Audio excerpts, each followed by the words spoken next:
अस्सलाम वालेकुम दोस्तों, मैं हूं मोहम्मद शुएब और आप देख रहे हैं प्रैक्टिकल लर्निंग विद शुएब। आपकी खिदमत में हाजिर हूँ एक नई वीडियो के साथ। इस वीडियो में हम सीखेंगे कि एक पर्सन जिसकी इनकम सिर्फ और सिर्फ पेंशन से आती है और इसके अलावा कुछ उसको रेमिटेंस भी रिसीव होता है, उसकी जो बेटी है और बेटा जो बाहर रहते हैं, तो उसको हमने इनकम टैक्स रिटर्न में कैसे रिपोर्ट करना है, उसकी आईआरएस के अंदर पोर्टल के ऊपर किस तरह से फील्ड में डेटा सबमिट करना है, और इसके अलावा उसकी वेल्थ की रिकन्सिलेशन कैसे होगी, और क्या चीज़ एग्जामेशन उसको मिलनी है और क्या चीज़ एग्जामेशन नहीं मिलनी। तो चलिए वीडियो को शुरू करते हैं। वीडियो को शुरू करने से पहले अगर आपने चैनल को सब्सक्राइब नहीं किया है तो लाजमी सब्सक्राइब करें, ताकि इस तरह की वीडियो जो है वो आपको आने वाले दिनों में मज़ीद मिलते रहे।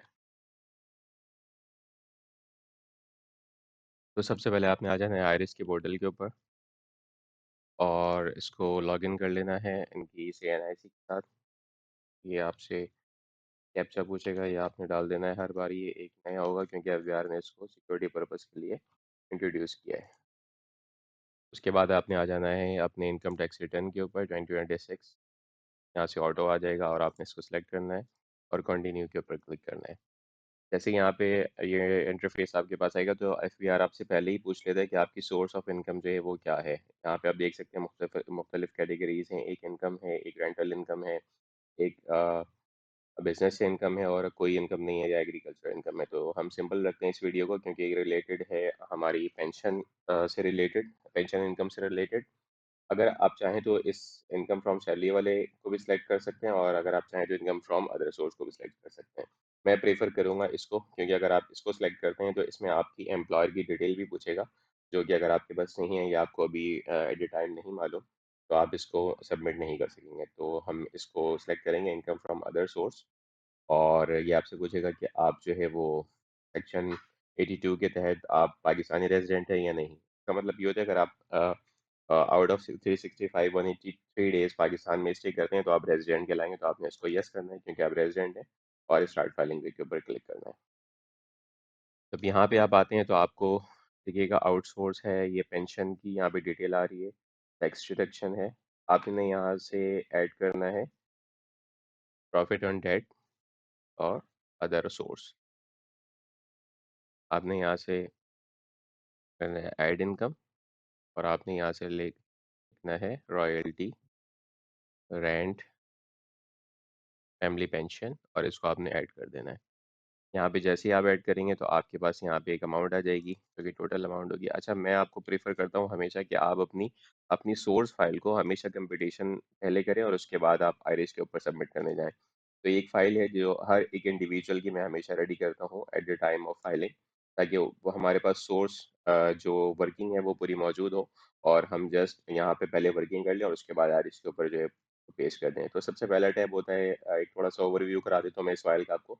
इनकम का टैब होता है जिसके ऊपर हमारी सैलरी इनकम या कोई भी इनकम की डिटेल होती है, और अगर कोई विथ होल्डिंग्स उसके अगेंस्ट में है तो यहाँ पे हम उसको मेंशन कर लेते हैं ताकि हम वहाँ पे कॉपी पेस्ट कर सकें।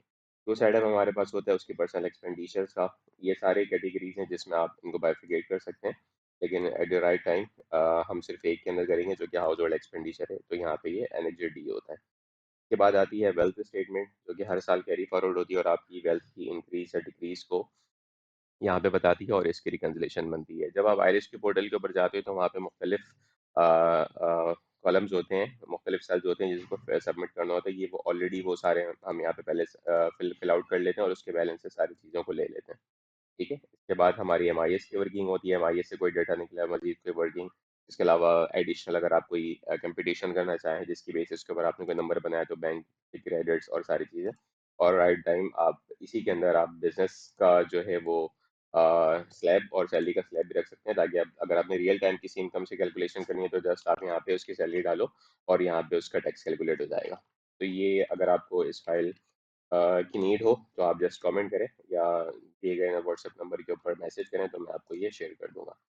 बैक टू दी टॉपिक, हम यहाँ पे आते हैं और हम यहाँ पे सबसे पहले हमारी रिक्वायरमेंट है कि हमने फैमिली पेंशन को डालना है। ठीक है, सबसे पहले हमने यहाँ पे इसकी 2026 की इनकम ले ली जो कि 2,28,000 है, और यहाँ पे हमने चूंकि एग्जामेशन होती है पेंशन, तो इसको हमने यहाँ पे अगेन पेस्ट कर दिया ऑन द एग्जामेशन कॉलम, और उसके बाद हमने जस्ट कैलकुलेट किया तो यहाँ पे ही कैलकुलेट हो जाएगा।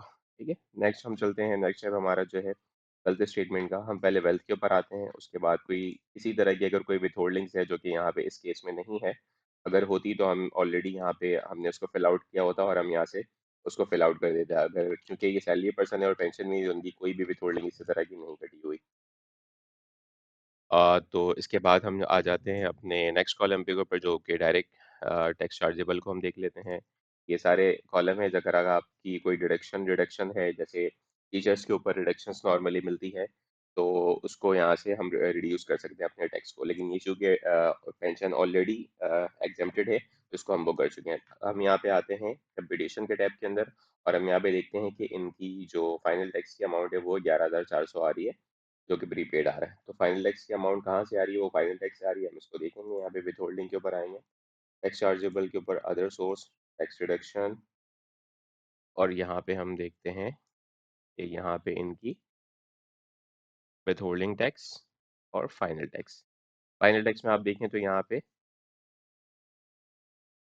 इनकी पेंशन नॉट एक्सीडिंग ये कैलकुलेट हो रही है 11,400। तो 11,400 क्यों कैलकुलेट हो रही है, क्योंकि पेंशन नॉर्मल टैक्स के अंदर आती है। कंपटीशन के अंदर ऊपर हम आते हैं, यहाँ पे 2,28,000 टैक्स चार्जेबल। टैक्स चार्जेबल यहाँ पे हम देखते हैं ये PSID क्यों बना रहा है। अब आते हैं आउटसोर्स के अंदर, रिसीप्ट के अंदर, सब्जेक्ट। ओके, यहाँ पे कॉलम हमसे गलत डला है, तो हमने यहाँ पे लिखना है 2,28,000, और अगेन यहाँ पे हमने कैलकुलेट करना है। ये हमने गलत फिल कर दिया। सब्जेक्ट टू फाइनल टैक्स के अंदर बेसिकली सब्जेक्ट टू एग्जाम्पशन है, तो यहाँ पे कोई भी एग्जाम्पशन टैक्स कैलकुलेट नहीं होना चाहिए, जो इस सूरत में हो रहा था। अब हम यहाँ पे अगेन देखते हैं तो यहाँ पे कोई भी टैक्स कैलकुलेट नहीं हो रहा। अब हम आते हैं नेक्स्ट वेल्थ स्टेटमेंट के ऊपर। जब आप वेल्थ के ऊपर आते हैं तो यहाँ पे आपको वेल्थ ऑलरेडी आपने तैयार कर रखी है। जब आप वेल्थ के टैब के ऊपर आते हो तो आप देखते हो कि इनकी मुख्तलिफ चीज़ें हैं। एक बैंक है, इसके अलावा ज्वेलरी लास्ट ईयर्स में थी लेकिन अभी कोई नहीं है, हाउस होल्ड है, और इसके अलावा ये है। तो जो सारी चीज़ें हैं, जैसे यहाँ से हमने बैंक अकाउंट नंबर लिया इनका, इसको कॉपी किया, और हम यहाँ पे आ जाते हैं बैंक के ऊपर। अगर आपने कोई ऐड करना है सोर्स, तो आप यहाँ से ऐड कर सकते हो। जैसे यहाँ पे आप आए और यहाँ पे आपने लिया एड एसेट्स, मूवेबल एसेट्स, जिसके अंदर आपने लाइक फाइनेंशियल एसेट्स के अंदर आप आ गए और आपने बैंक अकाउंट ऐड किया और यहाँ से आपने ऐड कर लिया। अच्छा, उसके बाद जब आप यहाँ पे प्लस के निशान पे क्लिक करोगे तो आपके पास ऑप्शन आएगा आईबैन डालने का, जो कि हमने ऑलरेडी कॉपी कर रखा है। यहाँ से आप सर्च करेंगे इसे, तो ये बता देगा कि ये इनका बैंक अकाउंट कहाँ पर है, और आपने उसको जस्ट ऐड कर देना है। उसके बाद इसका बैलेंस ऑलरेडी आपने यहाँ पे लेके रखा हुआ है, तो आपने जस्ट बैलेंस को कॉपी करना है और यहाँ पे पेस्ट कर देना है। जैसे ही आपने पेस्ट किया, आप कैलकुलेट का बटन दबाएंगे और देखें ये कैलकुलेट हो गया। इसी तरह जो भी हाउस होल्ड एक्सपेंडिचर में 4 लाख हैं, तो आपने यहाँ से एनी अदर एसेट्स के अंदर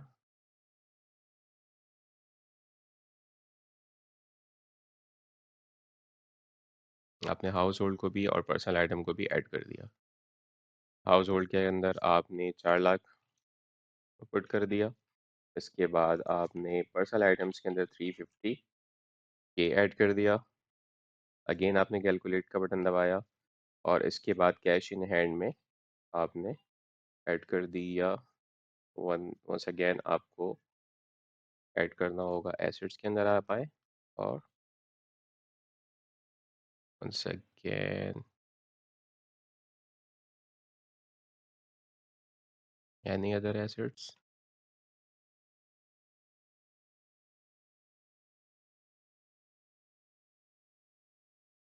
आपने फाइनेंशियल के अंदर आप आए और यहाँ से आपने कैश इन हैंड को भी ऐड किया। यहाँ पे कैश इन हैंड के कॉलम में आपने फिल कर दिया। बेसिकली हमने ये हमें लाइबिलिटी भी शो करनी होती है, लेकिन हमारे पास एक लाइबिलिटी है मिस्टर इरफान हैदर से, लेकिन चूंकि उसका NIC नंबर भी मेंशन करना होता है एज पर FBR लॉ, तो वो हमारे पास नहीं है, तो हमने अपने कैश को एडजस्ट कर दिया लाइबिलिटी से, जो बेसिकली 345,800 माइनस 300, तो ये 45,800 हो गया, जो कि आपने यहाँ पे पुट करना है। ठीक है, उसके बाद आपने अगेन कैलकुलेट करना है। आप चाहें तो एक ही बार कैलकुलेट कर सकते हैं, मैं जस्ट आपको शो करने के लिए दिखा रहा हूँ कि ये हर बार चेंज हो जाता है और अपने नंबर को अपडेट कर देता है। इसके बाद अब आ जाते हैं इसके बाद इनके पास एक एसेट्स रह गया जो कि ये है, बेसिकली इन्होंने एक प्लॉट परचेज़ किया, लेकिन चूँकि अभी वो ट्रांसफ़र नहीं हुआ और उसकी फाइनल अमाउंट 56 लाख है। यहाँ पे मैंने वर्किंग की हुई ऑलरेडी, ये आप देख सकते हैं फुल अमाउंट 56 लाख है, लेकिन अभी तक टिल नाउ वो ट्रांसफ़र नहीं हुआ और हमने एडवांस की सूरत में उसको 54 लाख रुपए दे दिए और 2 lakh at the time of transfer और सेटलमेंट हम पे करेंगे। तो इसको चूँकि हमने हम अभी यहाँ पे एसेट्स के अंदर नहीं ले सकते, क्योंकि ये अभी ट्रांसफ़र नहीं हुआ है। जब वो ट्रांसफ़र होगा तो उसके ऊपर 236 के का जो है वो चालान भी बनेगा। फ़िलहाल ये पेमेंट एडवांस है और अभी ट्रांसफ़र नहीं हुआ, तो हम इसको एनी अदर एसेट्स के अंदर शो कर सकते हैं बेसिकली। तो आपने यहाँ से जस्ट कॉपी करना है, इसकी डिस्क्रिप्शन यहाँ पे लिखनी है और यहाँ पे आना है एनी अदर एसेट्स के टैब के ऊपर। आपने यहाँ पे इसकी डिस्क्रिप्शन लिखनी है और ऐड करना है इसको, और यहाँ पे आपने इसकी अमाउंट जो अब तक आपने पे की है वो शो कर देना है। ठीक है? जो ही ये प्लॉट आपके नेक्स्ट ईयर में ट्रांसफ़र होगा, तो आप यहाँ पे उसको कमर्शियल, इंडस्ट्रियल और रेज़िडेंशियल प्लॉट की कैटेगरी में ट्रांसफ़र कर सकोगे और उसको एज़ अ कैपिटल शो कर सकोगे। चूँकि अभी तक ट्रांसफ़र नहीं हुआ है, तो इस वजह से आपने इसको एज़ अ एडवांस शो की है पेमेंट्स को। ठीक हो गया? इसके बाद आप आते हो, आप देखते हो यहाँ पे टोटल लायबिलिटी आपकी आ रही है 6291 नेटिंग ऑफ द लायबिलिटी। तो बेसिकली यहाँ पे भी यही आ रही है। अब नेक्स्ट करोगे,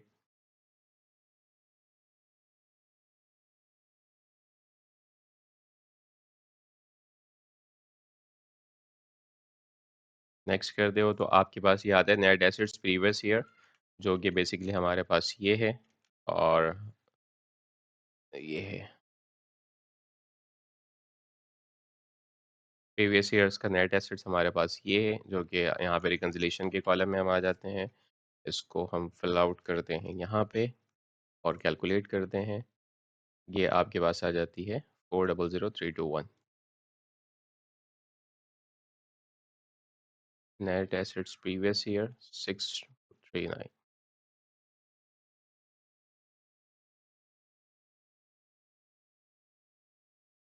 सब्जेक्ट वन आपके पास इंक्रीज या डिक्रीज आ गया। इसके बाद आप आते हो फॉरेन रेमिटेंस के ऊपर। आपने यहाँ पे ऐड किया। अच्छा, ये आपका जो बैलेंस आउट हो रहा है वो इस वजह से हो रहा है क्योंकि हमने यहाँ पे इंक्रीज या डिक्रीज देख लिया। 172 का डिक्रीज है आपकी। बेसिकली आपकी जो रिकन्सिलेशन बनती है वो इस तरीके से बनती है कि इनफ्लोज एंड ये है आउटफ्लोज।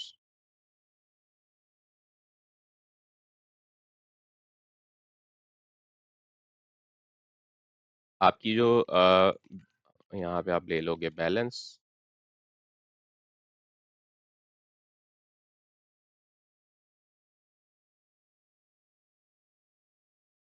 तो आपका बेसिकली कॉन्सेप्ट ये होता है कि 1 रुपया आपके पास था। ये शायद वाइड हुआ हुआ है, चल मैं इसको पैक कर देता हूँ। 1 रुपया आपके पास ओपनिंग बैलेंस था, आपके पास इनफ्लो हुआ 5 रुपए का और एक इनफ्लो हुआ 6 रुपए का, टोटली आपके बन गए 7 रुपए। और यहाँ पे आपने 5 रुपए आउटसोर्स कर दिया अपने पर्सनल एक्सपेंडिचर में। तो ये टोटल आपकी लायबिलिटी होनी चाहिए 2 रुपए की, और इतना ही आपका जो है वो डिफरेंस आना चाहिए प्रीवियस एसेट्स और नेट एसेट्स में। बेसिकली यहाँ पे सेम यही हो रहा है कि 172 इस वर्किंग में 172 से एसेट डिक्रीज हो रहे हैं और उतने ही एसेट डिक्रीज, उतने ही आपके इनफ्लो और आउटफ्लो का डिफरेंस आ रहा है, तो आपका जो रिकन्सिलेशन बैलेंस है वो जीरो बन रहा है।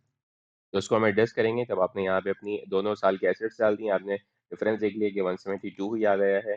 आपने यहाँ पे एग्जेम्प्टेड इनकम अपनी डाल दी और इसके अलावा रेमिटेंस आपने डाल दिया। रेमिटेंस आप डालने के लिए आप रेमिटेंस के कॉलम पे आएंगे और सिर्फ पेंशन इनकम है और उसके कुछ थोड़े बहुत रेमिटेंसेस भी हैं। तो उसके रिटर्न्स को कैसे फाइल करने हैं, कौन से हमने वहाँ पे फील्ड को यूज़ करना है और किस चीज़ से हमने शराब करना है।